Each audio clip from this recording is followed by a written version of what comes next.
I think that school science is unfortunately mainly for the few, although there's some major impacts on the many.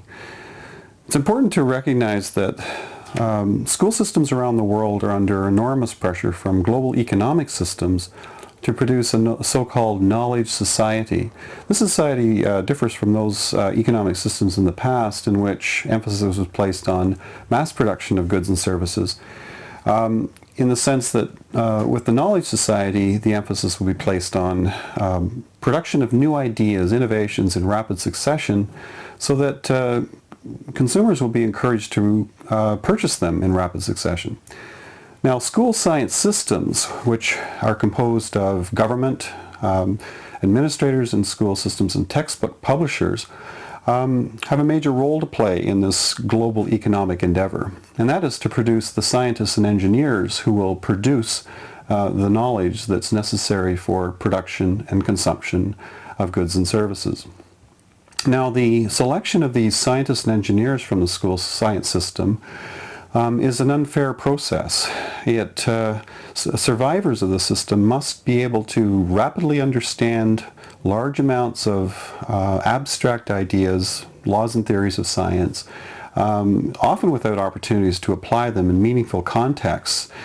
And because most of these students come from advantaged backgrounds, the whole system, in a sense, is like a survival of the richest. And this is quite unfair and needs to be addressed. Now, often, just like many businesses, school science systems have negative side effects in the pursuit of profit, and the profit being the scientists and engineers that are generated from the school science system. And the side effects are essentially the scientific and technological literacy of most students. And there are a number of ways that this happens.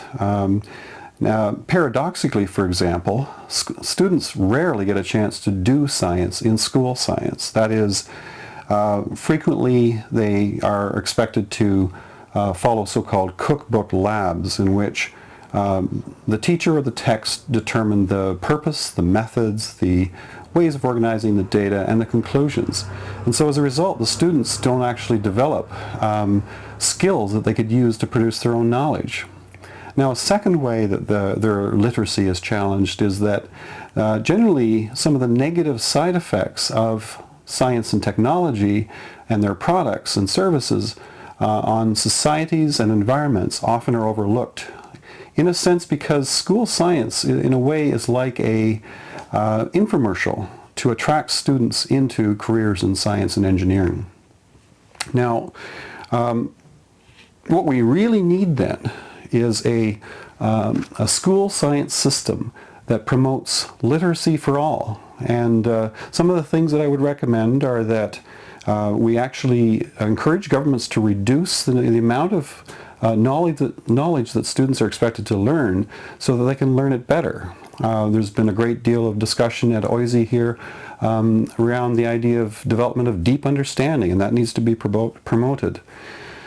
Secondly, students need opportunities to do science in school science, need to do science and technology projects. Thirdly, they need to have opportunities to gain realistic understandings of the nature of science and technology and how they relate to societies and environments in both positive and negative ways. So if governments bring about these kinds of changes, then what we'll have is a school science system for the many and not so much for the few.